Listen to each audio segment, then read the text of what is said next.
Aujourd'hui, on va parler Lego.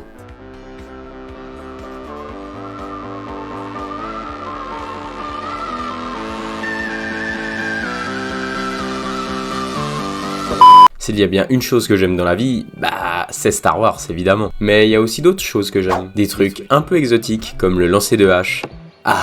J'adore les haches. Des trucs un peu chelous comme les documentaires animaliers. J'adore la nature. Et des trucs plus enfantins comme les Lego.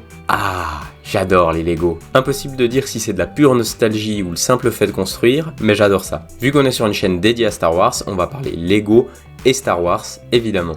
Alors attention, on va pas parler de tous les Lego Star Wars, sinon on va pas s'en sortir.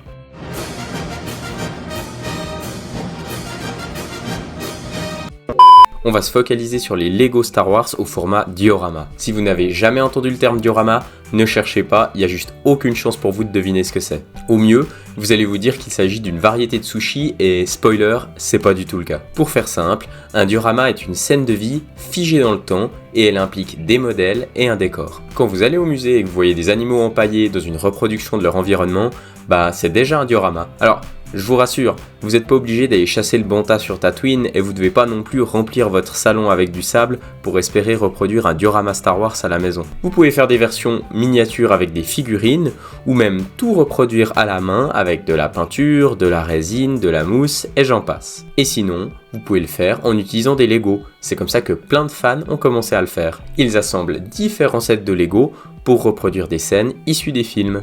Comme cette reproduction juste incroyable de la bataille de Geonosis. Ensuite, on a Roger de l'équipe marketing Lego qui a senti le filon, le pognon, la thune, appelez ça comme vous voulez, et des Lego officiels Star Wars en format diorama ont commencé à voir le jour. Plus besoin d'acheter différents sets qu'on assemble pour produire un diorama, on a maintenant tout ce qu'il nous faut dans une seule boîte. Par contre, c'est pas donné. Une fois le projet validé, les équipes marketing de Lego ont sélectionné des scènes que les fans adorent pour créer ces dioramas et ils se sont focalisés sur un personnage en particulier, Jar Jar Binks. Lego propose donc un diorama de la scène dans laquelle Jar Jar rencontre Qui-Gon pour la première fois dans La Menace Fantôme. C'est une scène qui est juste cruciale parce que c'est la première fois qu'on verra le personnage de Jar Jar à l'écran. Une scène cruciale pour un personnage que tout le monde adore. Évidemment, c'est faux. Lego nous propose en réalité 3 scènes issues de la trilogie originale.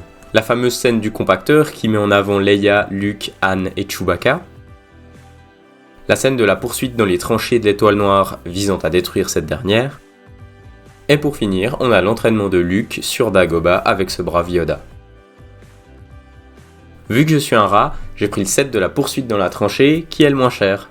En réalité, ce qui me passionne dans la SF, c'est les véhicules. Du coup, je me suis naturellement tourné vers ce set qui est le moins cher et le plus petit. Le montage m'a pris un certain temps, mais une fois terminé, c'est le kiff. On a plein de détails au niveau des parois de l'étoile noire, des mini-versions des vaisseaux, et même une mini-tourelle. En plus, la scène a un rendu juste super dynamique. Sur chaque diorama, on a une citation issue du film, et plus spécifiquement de la scène en question. Ici, la fameuse phrase de Vador qui poursuit son fils dans les tranchées de l'étoile noire.